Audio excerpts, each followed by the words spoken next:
Bismillahirrahmanirrahim. Karena ternyata yang banyak menahan rezeki adalah dosa. Dalilnya hadis Bukhari.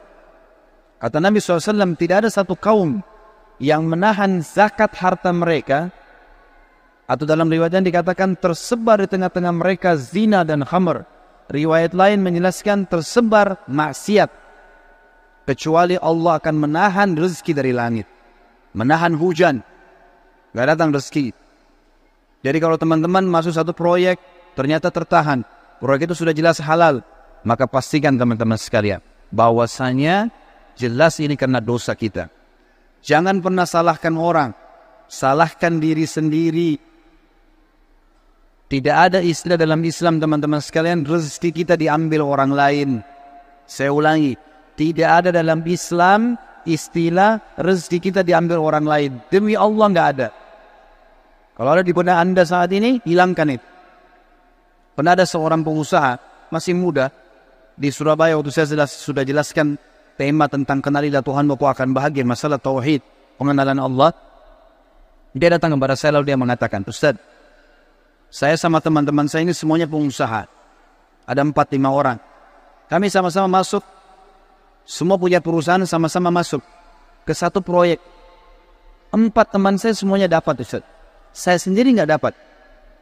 Dan kalau dilihat dari sisi ibadah, saya lebih baik daripada mereka. Karena saya hadir pengajian, mereka tidak. Saya tahu mereka. Saya sholat, mereka tidak sholat. Bagaimana memahami ini supaya saya tidak sangka buruk dengan Allah? Apa jawaban saya teman-teman sekalian? Satu kalimat. Belum rezeki Anda. Bukan rezeki Anda. Kalau sudah rezeki Anda sampai pasti. Nggak mungkin tidak. Nggak ada ceritanya orang lain ambil rezeki kita. Nggak mungkin. Mustahil. Gitu kan? Ibnu Qayyim rahimahullah teman-teman pernah melihat seekor ular buta. Di sebelah dia lagi jalan. Ular buta ini kelihatan kena selaput matanya warna putih. Lewat di dekat Ibnu Qayyim. Ibnu Qayyim lihat, kebetulan dengan hikmah Allah. Lalu dia bilang, ular ini buta. Terus tiba-tiba dia bilang, saya bicara dengan diri saya sendiri, saya ingin tahu bagaimana Allah Azza wa Jalla memberikan makan ular ini. Ibnu Qayyim diikuti ular tersebut, ular itu berjalan. Bisa saja dimakan oleh hewan yang lain, tiba-tiba diserak. Tapi dia jalan. Makhluk Allah, jalan di muka bumi. Allah SWT penciptanya. Lalu kemudian tiba-tiba dia dapat sebuah pohon. Dia naik ke atas pohon itu. Sampai dia naik ke dahan, Ibnu Qayyim bilang, saya angkat kepala saya ke dahan itu. Saya temukan itu ada seekor burung kecil yang lagi bersihkan sayapnya. Burung ini karena asyik membersihkan badannya, dia tidak tahu kalau ada ular sebelahnya. Ular karena buta matanya tidak tahu kalau ada burung itu. Tapi ular ini cium bau burung, tiba-tiba diterkam sama dia, lalu dimakan burung itu. Kata Ibnu Qayyim, subhanallah, yang telah memberikan makan ular yang buta matanya. Coba bayangkan teman-teman sekalian. Berapa banyak miliaran makhluk Allah berikan makan. Bagaimana bisa Anda mengeluh mengatakan tidak dikasih rezeki sama Allah? Tinggal bergerak. Seorang ulama yang lain pernah selesai kebun kurmanya dibersihkan. Dia capek sekali. Dia keluar dari kebunnya. Dia lihat di depan kebun, di sebelah kebunnya ada sebuah sungai luas. Dia duduk di atas sungai itu. Di pinggir sungai itu maksud saya. Duduk di pinggir sungai. Lalu ada satu batang pohon di atas air lagi mengapung. Di atasnya ada burung bangau, kakinya patah, matanya buta. Di atas batang pohon. Orang ini bilang, saya ingin lihat bagaimana Allah Azza wa Jalla memberikan rezeki burung ini. Dari kejauhan tiba-tiba setelah beberapa saat ada burung elang datang, mencengkram ikan di situ, dekat situ diambil, kemudian ikan itu dia naik, burung elang ini lepas cengkramannya. Dengan hikmah Allah. Lepas cengkramannya, jatuh ikan itu subhanallah di depan burung bangau yang buta di atas batang pohon. Bukan jatuh lagi ke air, jatuh ke situ dengan hikmah Allah. Burung elang pergi, tidak ambil lagi. Burung bangau cium bau ikan, tinggal turunkan kepalanya makan. Selesai konsepnya. Berapa banyak kejadian seperti ini teman-teman sekalian. Kenapa harus ragu bahwasanya Allah SWT akan memberikan kepada kita rezeki? Maka harus dipahami poin-poin seperti ini. Rezeki akan tertahan dengan dosa. Maka kalau ada sesuatu yang masih tertahan dan kita sudah tahu konsep, pahami kalau itu mungkin bukan rezeki kita, tapi tidak ada masalah, kita hubungkan dengan bertaubat kepada Allah. Bisa saja mungkin karena ada dosa kita. Pastikan teman-teman, kalau ada seseorang berzina di malam harinya, besok akan banyak kendala-kendala di kantornya, di usahanya, atau dia berdusta, pasti ada masalah. Pasti. Tidak mungkin tidak. Saya yakin teman-teman mungkin punya pengalaman kalau dalam masalah seperti ini. Artinya kalau ada dosa pasti akan nyangkut tuh. Ada masalah. Kalau tidak terbuka, mengalir seperti air. Saya temukan ulama-ulama di Saudi, Masya Allah, hidupnya dari pagi sampai malam teman-teman sekalian, semuanya ibadah. Majelis ilmu, dari majelis ilmu ke majelis ilmu, dari masjid ke masjid. Gak pernah terputus rezekinya. Saya tahu guru saya, Syekh Saleh Suhaimi, beliau pengajar di Masjid Nabawi, dan salah satu istri beliau dalam salah satu akhwat kita yang pernah ikut pengajian saya, kuliah di Unhas dari daerah Buton. Sekarang sama-sama beliau di Madinah. Sudah lebih dari 10 tahun, Masya Allah, rumah tangganya sudah punya 1 orang anak. Beliau ini buta matanya. Buta matanya, subhanallah. Tapi hafal 30 juz Al-Quran. Jadi ulama besar, banyak kitab-kitab yang dihafal oleh beliau. Termasuk orang kayanya Madinah. Banyak. Rumahnya di Madinah mewah sekali, besar. Gitu kan? Kemudian juga keturunannya banyak. Dia bernikah poligami sampai 4 istri. Buta matanya. Saya pernah datangi rumahnya beliau. Kemudian beliau dari lantai 4 turun. Rumah sekarang sudah berubah, rumah yang lama. Beliau pernah ngontrak satu building besar, ada beberapa rumah. Itu beliau turun dari atas. Dengar saya datang, beliau turun. Tidak dipegang sama siapapun. Buta matanya turun sendiri dari tangga. Orang turun seperti bukan orang buta, subhanallah. Jalan kemana-mana di Indonesia, saya masukkan, dia bilang sama saya, Khalid, saya mau nginap di hotel, tapi hotel yang bagus. Saya sempat bertanya, dari mana Syekh bisa tahu ini hotel bagus atau enggak ya? Dia minta, saya mau hotel bintang 5. Saya punya kemampuan, saya mau bayar. Saya mau nikmatin. Baiklah. Saya carikan hotel bintang 5 di Jakarta, dapat. Waktu masuk hotel dia bilang, Khalid, pegang saya mau pegang ranjangnya. Demi Allah teman-teman, diraba sama dia ranjangnya. Lemarinya, baik, ini bagus. Dia bisa tahu, saya mau yang ini. Kemudian dibayar sama dia, dinikmatin gitu. Orang buta, subhanallah, bisa Allah bukakan banyak sekali. Tidak mungkin orang yang, saya yakin ini justru karena berkah ilmunya, berkah Al-Quran yang dia hafal, berkah sedekahnya luar biasa. Dia kalau berangkat teman-teman sama ulama-ulama yang lain datang ke Indonesia, adakan daurah pesantren kilat, pasti dia yang bayarin. Dia bayarin hotelnya, dia bayarin makannya, dia yang bersedekah. Dan saya lihat luar biasa rezeki Allah keluarkan gitu. Sampai saya waktu mau bayar kamar hotel dilarang sama dia. Sudah dibayar semua, Fad. Bayar semua dari awal, sudah dibayar semuanya. Jadi saya melihat teman-teman sekalian, orang kalau justru jauh dari dosa-dosa, maka Allah Azza wa Jalla akan bukakan pintu rezeki. Imam-imam Masjid Haram dan banyak ulama-ulama yang lain, semuanya mereka mampu. Allah bukakan. Jadi jangan salah paham teman-teman sekalian. Orang-orang kafir yang sedang antum lihat, dan anda lihat terbuka rezekinya, jangan salah paham. Tidak ada di antara mereka yang murni lepas dari hutang. Coba telusurin deh. Mobilnya mewah, tapi hutang semuanya. Usahanya banyak, tapi hutang semuanya. Berkah dari mana ini? Bukankah pada saat meninggal kemudian disita oleh bank-bank, akhirnya terbengkalai keluarganya? Dan seterusnya. Banyak hal teman-teman sekalian. Oleh karena itu dekatkan diri dengan Allah. Perbanyak istighfar. Bertobat kepada Allah subhanahu wa ta'ala. Maka Allah akan bukakan. Jadi dosa itu seperti teman-teman penyumbat ya. Di saluran air ada penyumbatnya. Kalau kita istighfar, kita sedang menarik sumbatan itu. Airnya jadi lancar nanti. Hasan Basri pernah didatangi oleh 3 orang. Hasan Basri seorang ulama tabi'in yang tadi juga saya sudah sebutkan kisahnya di awal pertemuan kita.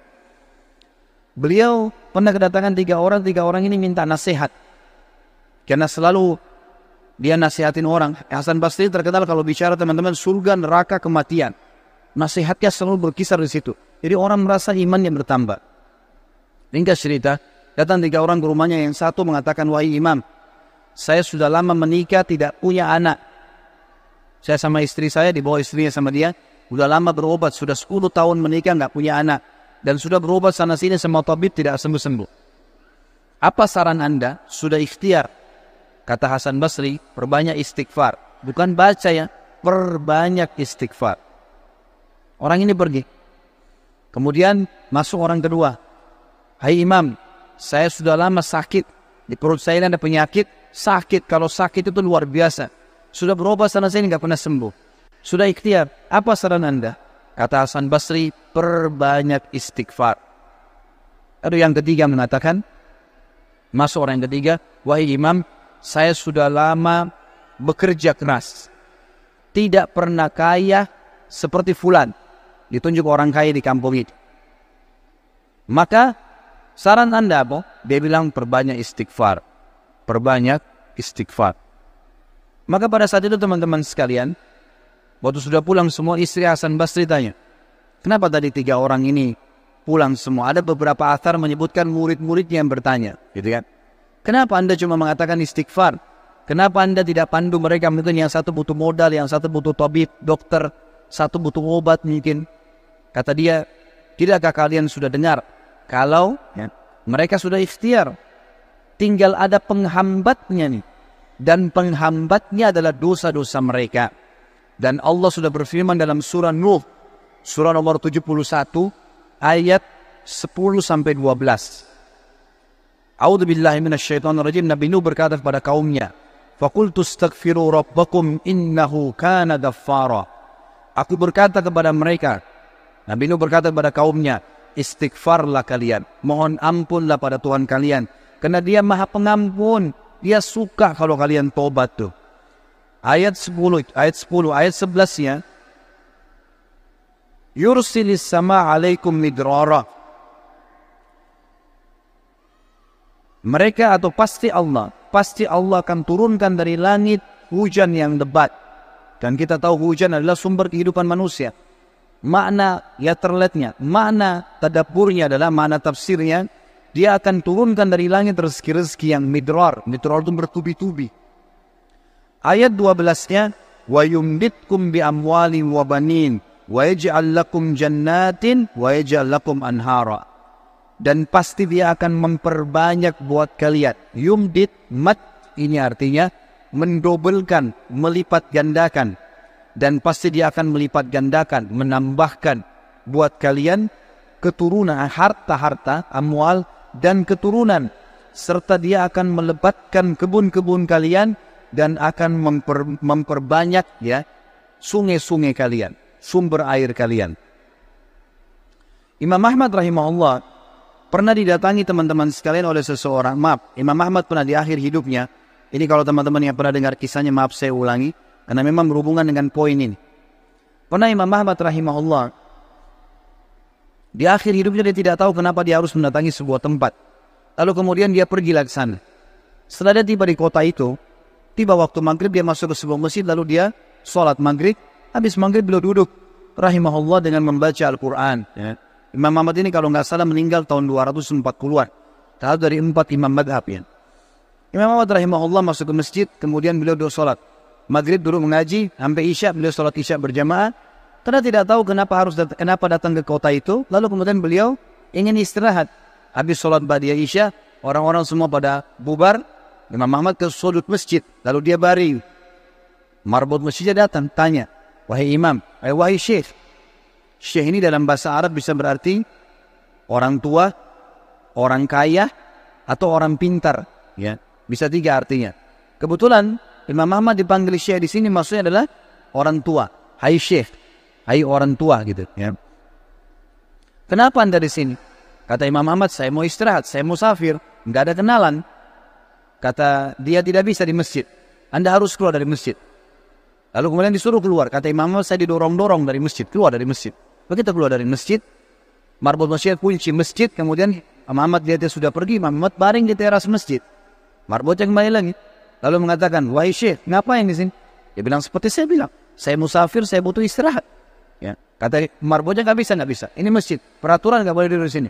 Lalu kemudian didorong-dorong Imam Ahmad sampai di jalanan. Di sebelah masjid ada satu orang penjual roti.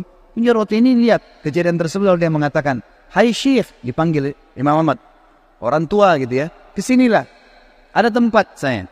Datanglah dia, Imam Ahmad, lalu Imam Ahmad berkata, orang itu berkata, ini tempat saya usaha jual roti. Di belakang saya jual roti ini ada kamar saya biasa istirahat. Rumah saya tidak jauh dari sini. Anda boleh istirahat. Besok pagi Anda boleh pergi. Dia bilang baik. Jazakallah khair. Imam Ahmad duduk. Imam Ahmad ini karena zaman dulu nggak ada foto, orang nggak tahu wajahnya, orang cuma kenal nama. Nggak kita sekarang bisa lihat fotonya, bisa tahu orangnya gitu. Imam Ahmad bilang ada satu kegiatan orang ini yang unik. Setiap kali orang ini pecahin telur, ambil gandum, ya, tepung, kemudian taruh garam, diaduk, selalu astagfirullah wa atubu ilaih, astagfirullah wa atubu ilaih, terus astagfirullah wa atubu ilaih, terus dia mengucapkan itu. Maka yang terjadi adalah Imam Ahmad bertanya, berapa lama kau amalkan ini? Sudah berapa lama kau amalkan? Kebetulan Imam Ahmad ini di akhir hidupnya ya, sudah sangat tua. Orang ini juga seumur Imam Ahmad. Dia bilang, sudah lama dari saya masih muda.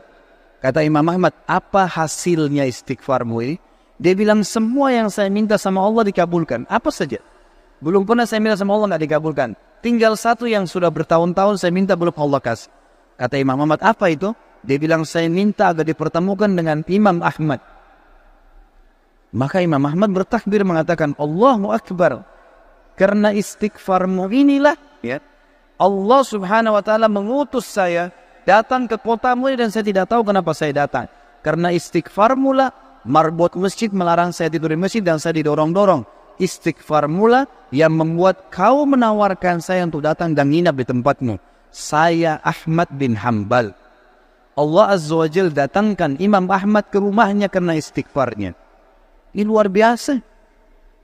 Kisah seorang ibu yang berada di wilayah Kashmir. Kisah belum lama terjadi. Ibu ini rupanya punya, kalau saya tidak salah, cucu atau ada anaknya perempuan kena penyakit tulang, sakit. Ibu ini selalu berdoa kepada Allah SWT sambil beristighfar karena dia sudah bawa ke dokter di sekitar rumah situ, di sekitar kampungnya tidak ada, gitu kan? Nggak ada yang bisa tanganin. Mereka cuma bilang ada satu dokter ya yang mampu menangani ini, tapi di India. Dia di India. Dan dokter itu Muslim, ahli spesialis tulang. Cuma dia yang bisa. Ibu ini tahu dia tidak punya kemampuan uang beli tiket pesawat atau kendaraan, mau bayar dokter tidak mungkin. Maka ibu ini memperbanyak doa dan istighfar. Selalu istighfar kepada Allah. Ya Allah, kalau ada dosa maafkanlah, sembuhkan anak ini. Ya Allah, bukan sama dokter itu, mudahkan supaya anak saya ini berobat. Ringkas cerita, dokter yang tadi jadi target ini keluar dari India. Ada acara, dia naik pesawat melewati wilayah Kashmir tadi. Tiba-tiba pilotnya bilang, pesawat ini badai, lagi hujan deras, nggak bisa pesawat lanjut nih, harus turun di wilayah itu. Turunlah pesawat itu. Begitu turun, tiba di bandara, kata dokternya, saya harus ini ada seminar, saya harus hadiri. Berapa jauh dari sini? Orang itu bilang target Anda sekitar 4 jam dari sini. Kata dokter, baik, saya mau sewa mobil. Ya, masih bisa keburu, gitu kan, masih sekitar 6-5 jam lagi acaranya, 5-6 jam lagi. Begitu dia sewa mobil, jalan sedikit dari bandara, ternyata ya, hujan makin keras. Kata supirnya, nggak bisa kita jalan. Kalau jalan ini paksa ini bisa kita dihancurin oleh badai. Kata dokternya, baiklah kita istirahat. Mampir di pinggir, mampir ke sebuah rumah. Rumah itu rumah tua, rumah kayu. Lalu tabibnya ini, dokter ini naik ke rumah itu, berteduh, ketuk-ketuk, ucapin salam, dijawab waalaikumsalam, keluarlah seorang ibu. Lalu kemudian dokter ini bilang, maaf, kami ini musafir, hujan lebat, bisa berteduh di sini? Kata ibunya, silahkan. Lalu ibunya itu mengambilkan minuman, dihidangkan minuman. Waktu sementara duduk di ruang tamu, anak perempuan si ibu ini lagi nangis-nangis kesakitan tulangnya.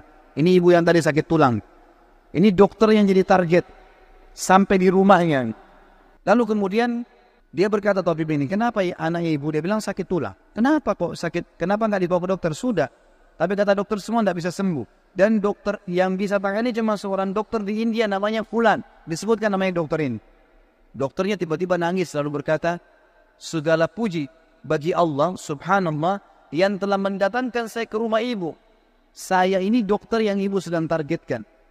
Allah datangkan dokter itu ke rumahnya justru karena istighfar. Karena doanya kepada Allah SWT. Tidak pakai biaya, malah dokter itu biayai gratis